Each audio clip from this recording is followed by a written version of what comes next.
నమస్కారం కిరణ్ టీవీ ప్రేక్షకులకి స్వాగతం. ప్రస్తుతం మనతో పాటు ఉన్నారు ప్రముఖ ఆధ్యాత్మికవేత్త, జ్యోతిష పండితులు, వాస్తు నిపుణులు, అమ్మవారి ఉపాసకులు నానాజీ పట్నాయక్ గారు. నమస్కారం గురుగారు. శ్రీమాత్రే నమః. గురుగారు, జూలై నెలలో ద్వాదశ రాశుల వారికి ఏ విధంగా ఉంది గురుగారు? ఎలాంటి జాగ్రత్తలు పాటించాలి గురుగారు? నెల మొత్తం కూడా యోగించాలి అంటే ఏ అమ్మవారిని ఆరాధించాలి, ఏ అయ్యవారిని ఆరాధించాలి? మా ప్రేక్షకుల కోసం ఒక్కసారి మీ మాటల్లో తెలియజేయండి. అనుకూలించే తేదీలు ఏంటి, ప్రతికూలించే తేదీలు ఏంటి గురుగారు? మా కోసం తెలియజేయండి గురుగారు. దీనికంటే ముందుగా అసలు గ్రహస్థితి ఎలా ఉందో చూసుకోవాలి. కుంభంలో రాహువు, మీనంలో శని, అవును, వృషభ రాశిలో శుక్రుడు ఉన్నాడు. అదేవిధంగా మిథునంలో రవి గురువులు కలిసి ఉండి 15వ తేదీ నుంచి రవి 16వ తేదీ ఆల్మోస్ట్ 15 మధ్యాహ్నం 16వ తేదీ నుంచి కర్కాటకంలోకి ఎంటర్ అవుతారు. అలాగే కర్కాటకంలో బుధుడు, సింహరాశిలో కుజుడు, కేతువు.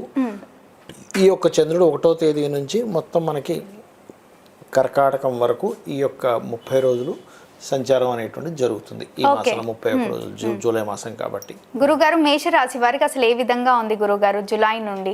జూలైలో పర్టికులర్గా వీళ్ళకి 2వ స్థానంలో శుక్రుడు ఉన్నాడమ్మా. ఇది ఒక మంచి ధనయోగానికి కారకుడు. ఈ శని భగవానుడు దశమాధిపతి అయినటువంటి శని వ్యయస్థానంలో ఉండి, సహజంగా వీళ్ళకి వ్యయస్థానంలో ఉన్నప్పుడు ఏలినాడు శని అంటుంటారు. కానీ ఈ శుక్రుడిని చూడడం వల్ల విదేశీ ధనయోగం అనేటువంటిది ఏర్పడుతుంది వీరికి. ఓకే, మంచి ధనయోగం అనేటువంటిది యాక్టివ్గా ఉంది. అయితే వీళ్ళు ఏ విషయాల పట్ల జాగ్రత్తగా ఉండాలంటే, లగ్నాధిపతి ఎప్పుడైతే కేతుతో కలిసి ఉన్నాడో ఇది కొంత నిర్ణయాలు తీసుకునే విషయంలోని, సంతానం విషయంలోని, కొత్త ఫ్రెండ్స్ పరిచయాల విషయాల్లోని కాస్త జాగ్రత్తగా ఉండాలి. 15వ తేదీ వరకు వీళ్ళు చేసే ప్రయత్నాలు మాత్రం ఖచ్చితంగా ఫలిస్తాయి, అందులో ఎటువంటి సందేహం లేదు.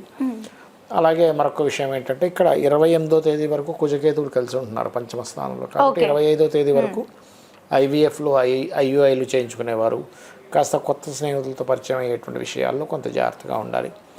ఇక ఈ శుక్రుడు కూడా 26వ తేదీ వరకు 2లో ఉంటాడు కాబట్టి కొంచెం ఫైనాన్షియల్గా ఎదుగుదల ఉంది ఈ మాసం చెప్పాలంటే. అలాగే మరొక విషయం ఏంటంటే, వివాహ సంబంధించినటువంటి విషయంలో కూడా వివాహ నిర్ణయాలు, వివాహం చేసుకోవాలనే ప్రయత్నం కూడా ఫలిస్తుంది. అందులో ముఖ్యంగా 2వ వివాహం కోసం ఎవరైతే ప్రయత్నాలు చేస్తుంటారో ఆ యొక్క ప్రయత్నం కూడా ఫలిస్తుంది. ఇక ఉద్యోగ సంబంధించినటువంటి విషయంలో పర్టికులర్గా వీళ్ళకి ఉన్న ప్రదేశం కాకుండా దశమాధిపతి వ్యయస్థానంలో ఉన్నందుకు ఇతర ప్రదేశాలకు వెళ్ళి ఉద్యోగం కోసం ప్రయత్నం చేయడమే సరైనటువంటి ఇది వీరికి ఇప్పుడున్న పరిస్థితుల్లో మేషరాశి వారికి కనుక చూసుకుంటే. అయితే వీరికి 1వ తేదీ ఫ్రెండ్స్ నిర్ణయాల విషయంలో కొంచెం జాగ్రత్తగా ఉండాలి. ముఖ్యంగా 14, 15 తేదీలు కనుక చూసుకున్నట్లయితే ఈ సమయంలో వ్యాపారాల్లో ఇన్వెస్ట్మెంట్ చేసి వ్యాపారాల విషయంలో జాగ్రత్తగా ఉండాలి. 15, 16, 17 తేదీల్లో మాత్రం ఇన్వెస్ట్మెంట్స్ విషయంలో చాలా జాగ్రత్తగా ఉండాలి. తొందరపడి ఏదైనా ఇన్వెస్ట్మెంట్ చేస్తే ఇక్కడ మోసపోవడం అనేటువంటి చాలా స్పష్టంగా చూపిస్తుంది.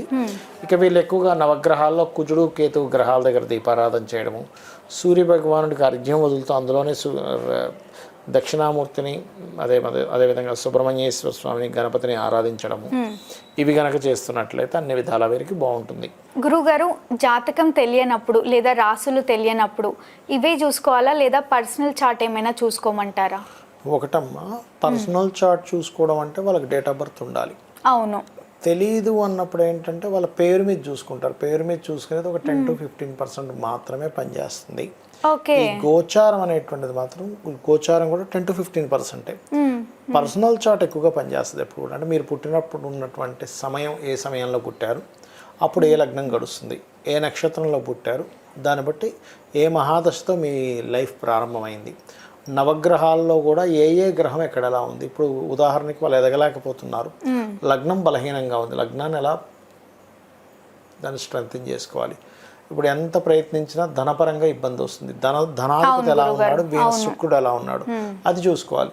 చాలామంది చేసే మిస్టేక్ ఏంటంటే, వీళ్ళకి ఒక మార్గంలో ధనం ఉంటే ఇంకో మార్గంలో ప్రయత్నం చేస్తూ ఉంటారు. అంటే ఉదాహరణకి వీళ్ళకి ఫుడ్ రిలేటెడ్ వాటి మూలంగా ధనయోగం ఉంది, వీళ్ళు వెళ్ళి హాస్పిటల్ కట్టుకుంటాడు. రాదు. అట్లా ఎందులో ఉంది మీ ధనాధిపతి, ఏ గ్రహాలతో కలిసి ఉన్నాడు, వ్యాపార యోగంలో ధనయోగం ఉందా, ఉద్యోగంలో ఉందా, ఒకవేళ ఉద్యోగం ఉంటే ఇక్కడుందా, విదేశాల్లో విదేశీ ధనయోగం ఉందా, వ్యాపార యోగంలో ఉంటే ఏ వ్యాపారంలో ధనయోగం ఉంది, సర్వీస్ ఓరియంటెడా లేకపోతే ఏదైనా ప్రోడక్ట్ రిలేటెడ్, ఇవి చెక్ చేసుకోవాలి ముఖ్యంగా. అలాగే మరి కొంతమందితో కలవడం వల్ల ఇబ్బంది వస్తుంది. అది అన్నదమ్ములతో కావచ్చు, లేకపోతే అలా అన్నదమ్ములతో కొంతమందికి ఇబ్బంది ఉంటుంది, ఎందుకుంది అలా ఉన్నప్పుడు దానికి రెమెడీ ఏం చేసుకోవాలి, వాళ్ళ ప్రయత్నాలు సక్సెస్ అవ్వవు, ఏది మొదలుపెట్టినా ఆగిపోతుంది అంటూ ఉంటారు. అలాంటప్పుడు మూడో అధిపతి ఎలా ఉన్నాడు, మూడులో ఉండే గ్రహాలు ఎలా ఉన్నాయంటే ప్రయత్న స్థానం, సిబ్లింగ్ హౌస్ అంటారు, అది చెక్ చేసుకొని దానికి పరిహారాలు చేసుకుంటే ప్రయత్నం సిద్ధిస్తుంది. మరి కొంతమందికి ఎప్పుడు గృహం కొన్నా ఇబ్బంది వస్తూ ఉంటుంది, ఎందుకంటే చతుర్థ భావం పాడవుతుంది.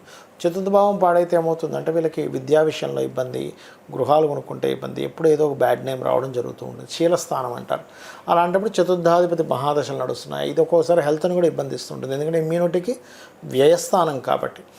చతుర్థాధిపతికి సంబంధించిన దానం ఇవ్వడము, చతుర్థాధిపతి ఎవరో తెలుసుకుని దానికి ఆ రకంగా మెలగడం చేస్తూ ఉండాలి. ఇది తల్లితో ఉండేటువంటి రిలేషన్ కూడా చెప్తూ ఉంటుంది. వాహనాల మీద వెళ్ళేటప్పుడు 4-8 కనెక్టివిటీ వచ్చింది, వాహన ప్రమాదాలు ఆ దశలో ఏమైనా నడుస్తున్నాయా, ఆ సమయంలో కొంత జాగ్రత్తగా ఉండడం చేస్తూ ఉండాలి. ఎప్పుడు కూడా గ్రహం ఏంటంటే మనం ఏదైనా రాంగ్ స్టెప్ వేస్తున్నాం చూసుకోండి, అప్పుడే ఎఫెక్ట్ ఇస్తుంది. కానీ నేను రైట్ స్టెప్లో ఉండాలి, నేను ఇక్కడ కూడా ఇది అవ్వకూడదని జాగ్రత్తగా భగవంతు ఆరాధన చేసుకుంటూ వెళ్తున్నట్లయితే అక్కడ గ్రహం కూడా ఆటోమేటిక్గా అది దాని ప్రభావం తగ్గించుకుంటుంది. అలాగే చాలామంది రైట్ టైంలో కొన్ని పనులు చేయరు. అంటే ఎలాగా అంటే వివాహం చేసుకోకూడని సమయంలో చేసుకుంటారు, వివాహానికి మంచి గోచారం ఉన్నప్పుడు చేసుకోరు. ఎప్పుడు కూడా వివాహ సమయం అనేది ప్రతి ఒక్కరికి 3 నుంచి 5 సార్లు వస్తుంది. ఏ ఇయర్లో ఏ మంత్స్లో ఎక్కువగా ఉంది చూసుకుని ఆ మంత్స్లో ఏ పార్ట్నర్తో మీరు వివాహం అంటే ఎవరితో మీరు వివాహం చేసుకుంటే మీ మైండ్ సెట్లు కలుస్తాయి చూసుకోవాలి. ఇంకోటి ఏంటంటే వివాహ పొంతంలో కూడా 36 పాయింట్లకి 18 వచ్చేసాయని చూసుకుంటారు. అది ఓన్లీ జస్ట్ బేసిక్ వరకే. నక్షత్రాధిపతులు, రాస్యాధిపతులు, ఆకర్షణ ఇచ్చేటువంటి గ్రహాలు, బుద్ధికారకుడు, మనస్కారకుడు, జీవకారకుడు, కర్మకారకుడు, కాలమోక్షకారకులు రావుకేతువులు ఇవి ఎలా కలిసాయో చూసుకోవాలి. అప్పుడే వీళ్ళకి ఇద్దరి మధ్యన అవగాహన, నమ్మకం అనేటువంటిది పెరుగుతుంది. అలాగే మనం ఇన్వెస్ట్మెంట్ చేసే టైం కూడా ఉంటుందన్నమాట. అంటే 12వ అధిపతి ఎలా ఉన్నాడు, 12వ స్థానానికి ఏదైనా పాపగ్రహ సంబంధం వస్తుందా, అప్పుడు మీరు చేసిన ఇన్వెస్ట్మెంట్ వేస్ట్ అయిపోతుంది, డెడ్ ఇన్వెస్ట్మెంట్ అంటాం. లేదా ఒక్కొక్కసారి 12వ అధిపతి బాగున్నాడు, కొంతమంది చూడండి 4 లక్షలు పెట్టి కొన్నారండి అసలు ఒకప్పుడు, ఇప్పుడు అసలు అది ₹1 కోటి అయిపోయింది అంటారు. అంటే ఇన్వెస్ట్మెంట్ బాగా కలిసి వచ్చే టైంలో ఇన్వెస్ట్మెంట్ చేయాలి. జ్యోతిషాస్త్రంలో ఇవన్నీ ఉంటాయి, ఇవన్నీ కూడా. అలాగే ఒక్కోసారి తండ్రి గారి ఆస్తి వీళ్ళు ఉంచుకోకూడదు. 12వ అధిపతి కనుక పాడేటంటే తండ్రి ఆస్తి ఈ అబ్బాయి పేరు మీద కానీ అమ్మాయి పేరు మీద పెట్టుకోకూడదు, అది అమ్మేసి కూడా కొనుక్కోవాలి అదే మనీతో. కానీ యాజ్ ఇట్ ఈజ్ భూమి ఉంచుకోకూడదు. లేదా ఒక్కోసారి అష్టమాధిపతి పాడైతే తాతగారు ఆస్తి ఉంచుకోకూడదు. ఇలా అనేకమైనటువంటి విషయాలు, 1 కాదు 2 కాదు, ఇవన్నీ చూసుకుంటూ వీళ్ళు ఏ దేవత, ఇప్పుడు ఎవరికైనా సరే ఈ భూమి మీద జన్మించినప్పుడు రుణము, రోగము, శత్రుత్వం ఉండకూడదు అనుకుంటారు. రుణాలను ఉండాలని ఎవరు కోరుకోరు, రోగంతో బాధపడాలని ఎవరు కోరుకోరు, శత్రుత్వాలు నాకు బాగుండాలండి అనుకోరు. వీటన్నిటినీ తగ్గించేది వీళ్ళ ఉపాసనా దేవత.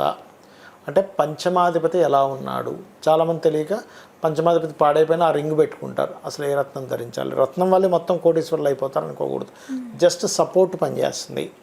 ఆ రకంగా చేసుకుంటూ వెళ్ళినట్లయితే అన్ని విధాలా బాగుంటుంది వీరికి. తప్పకుండా గురుగారు, ఎన్నో రాసుల గురించి మా కోసం, మా ప్రేక్షకుల కోసం తెలియజేసినందుకు ధన్యవాదాలు. శ్రీమాత్రే నమః. చూసారు కదా, మా వీడియో మీకు నచ్చినట్టయితే లైక్ చేయండి, షేర్ చేయండి, మా ఛానల్ని సబ్స్క్రైబ్ చేసుకోండి. గురుగారిని కలవాలి, మరిన్ని వివరాలు తెలుసుకోవాలి అనుకుంటే వీడియోలో స్క్రోల్ అవుతున్న నెంబర్ని కాంటాక్ట్ అవ్వండి. ధన్యవాదాలు.